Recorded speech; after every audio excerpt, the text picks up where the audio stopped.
Shalom semuanya. Saya percaya saudara-saudara ketika mempelajari di dalam Alkitab, terutama mengenai tentang pengajaran kasih karunia di Perjanjian Baru, saudara-saudara, saudara akan menemukan beberapa ayat yang membingungkan saudara-saudara, atau beberapa cerita yang membingungkan. Bagaimana cerita di dalam Perjanjian Baru atau ayat-ayat di dalam Perjanjian Baru mencerminkan apa yang terjadi di dalam Perjanjian Lama, saudara-saudara. Mungkin saudara sudah menonton video yang sebelumnya, saudara-saudara, mengenai Ananias dan Safira. Apa yang terjadi di dalam Perjanjian Baru, tetapi mengalami apa yang seharusnya terjadi di dalam Perjanjian Lama, saudara-saudara. Ada sebuah kitab selain Ananias dan Safira, saudara-saudara, yang membawa kebingungan seringkali bagi kita yang mendengarkan pengajaran kasih karunia, saudara-saudara, yaitu kitab Yakobus, saudara-saudara. Izinkan saya untuk membaca ayatnya dari pasal kedua, ayat 18. Dikatakan demikian, tetapi mungkin ada orang berkata, padamu ada iman dan padaku ada perbuatan. Aku akan menjawab dia, tunjukkanlah kepadaku imanmu itu tanpa perbuatan, dan aku akan menunjukkan kepadamu imanku dari perbuatan-perbuatanku. Engkau percaya bahwa hanya ada satu Allah saja, itu baik. Tetapi setan-setan pun juga percaya akan hal itu dan mereka gemetar, saudara-saudara. Dikatakan, hai manusia yang bebal, maukah engkau mengakui sekarang bahwa iman tanpa perbuatan adalah iman yang kosong? Dan seringkali inilah saudara-saudara yang menjadi kebingungan bagi kita yang percaya bahwa kita diselamatkan hanya karena iman saja. Bahwa Tuhan tidak lagi memperhitungkan perbuatan-perbuatan kita, bahwa pelayanan kasih karunia itu bersandar sepenuhnya atas iman saja kepada Yesus Kristus dan bukan kepada perbuatan kita, saudara-saudara. Dan Yakobus menggunakan dua buah contoh yang sangat identik dengan apa yang sering kita gunakan di dalam penginjilan kasih karunia, saudara-saudara. Dikatakan ayat 21, bukankah Abraham, Bapa kita, dibenarkan karena perbuatan-perbuatannya ketika ia mempersembahkan Ishak anaknya di atas mezbah. Kamu lihat bahwa iman bekerja sama dengan perbuatan-perbuatan dan oleh perbuatan-perbuatan itu iman menjadi sempurna. Lalu dilanjutkan, dengan jalan demikian genaplah nas yang mengatakan, lalu percayalah Abraham kepada Allah, maka Allah memperhitungkan hal itu kepadanya sebagai kebenaran. Karena itu Abraham disebut sahabat Allah. Jadi kamu lihat bahwa manusia dibenarkan karena perbuatan-perbuatannya dan bukan hanya karena iman. Lalu dia memberikan contoh kedua, saudara-saudara, di ayat ke-25. Dan bukankah demikian juga Rahab pelacur itu dibenarkan karena perbuatan-perbuatannya? Ketika ia menyembunyikan orang-orang yang dibunuh itu, disuruh itu di dalam rumahnya, lalu menolong mereka lolos melalui jalan yang lain. Sebab seperti tubuh tanpa roh adalah mati, demikian jugalah iman tanpa perbuatan-perbuatan adalah mati, saudara-saudara. Ayat yang diambil dari bacaan tersebut sering digunakan, saudara-saudara, untuk mengajarkan bahwa benar kita sudah diselamatkan oleh iman. Sebab itu kita harus melakukan apa yang sesuai dengan yang diajarkan oleh firman Tuhan. Kalimat yang sangat masuk akal dan sesuai, saudara-saudara, dengan keinginan sebagai orang percaya.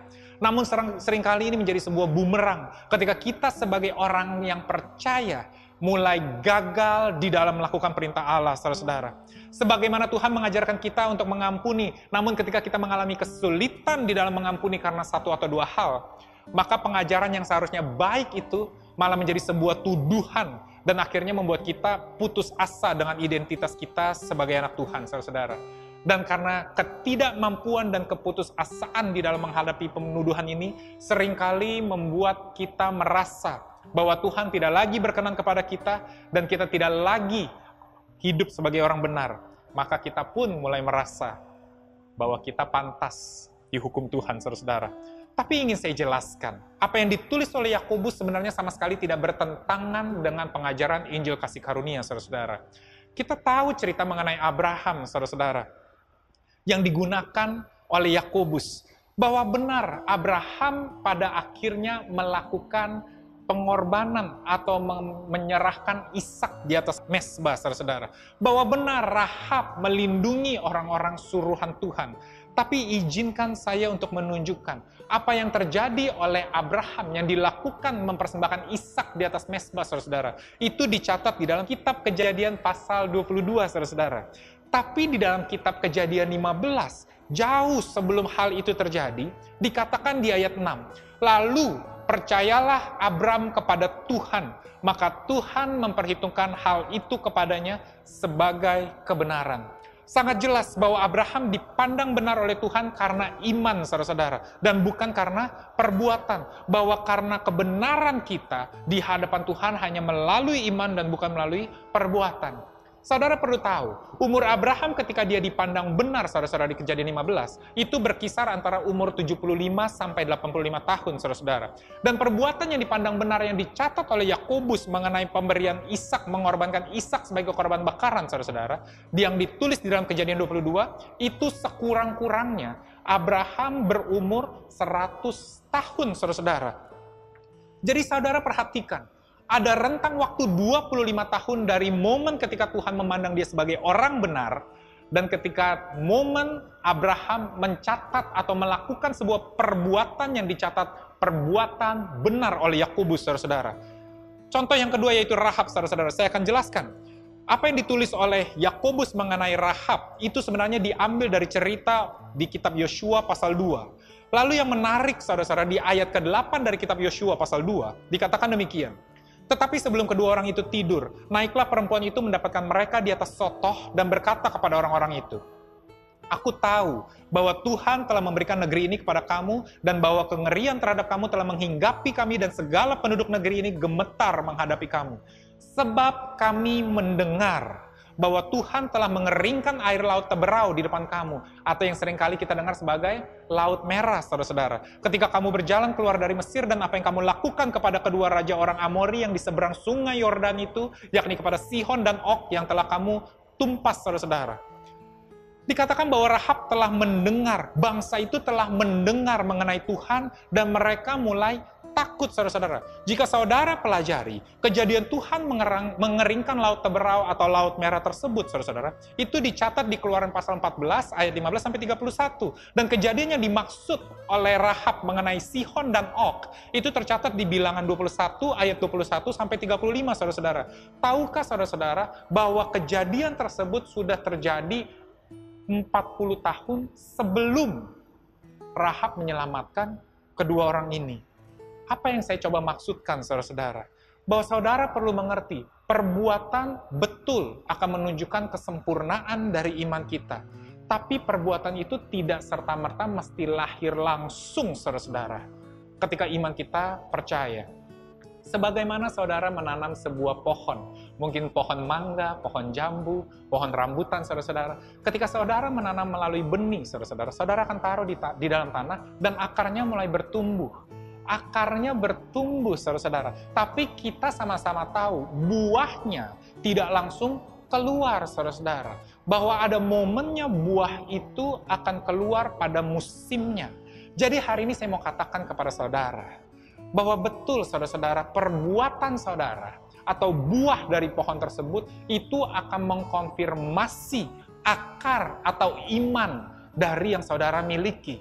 Tapi bukan berarti jika saudara tidak berbuah atau pohon itu tidak berbuah, maka kita katakan ini bukan lagi pohon mangga. Walaupun kita tahu benih yang kita tanam adalah benih mangga. Tidak, saudara-saudara. Iman saudara ketika menyelamatkan saudara dan menjadikan saudara sebagai orang percaya, maka terlepas ada perbuatan atau tidak ada perbuatan, saudara-saudara, maka saudara adalah orang percaya. Ini yang kita lihat melalui kacamata Tuhan, saudara-saudara. Tapi hasilnya buah atau munculnya buah perbuatan baik di dalam kehidupan kita, itu membantu untuk orang-orang sekitar kita dan juga saudara sendiri, saudara-saudara, bahwa saudara sungguh berada di dalam iman yang benar. Seringkali, saudara-saudara, perbuatan baik kita itu adalah bukti bagi orang lain, saudara-saudara, bahwa saudara benar mempunyai iman kepada Yesus Kristus. Jadi jangan khawatir dan jangan takut jika saudara belum berbuah. Sebagaimana Abraham memerlukan waktu 25 tahun, saudara-saudara. Rahab memerlukan waktu 40 tahun. Jadi jangan saudara berharap hari ini percaya, besok kehidupan saudara 100% langsung berubah semuanya, meninggalkan tubuh yang lama. Kita aminkan hal itu, tapi jika itu tidak terjadi, saudara-saudara, janganlah saudara merasa tertuduh. Dan yang kedua, saudara-saudara, Yakobus sangat mengerti akan Alkitab, akan firman Tuhan. Yang menarik adalah Yakobus tidak mencatat segala perbuatan buruk Abraham dan Rahab. Rahab adalah seorang pelacur dan kita tahu banyak perbuatan buruk yang dia lakukan.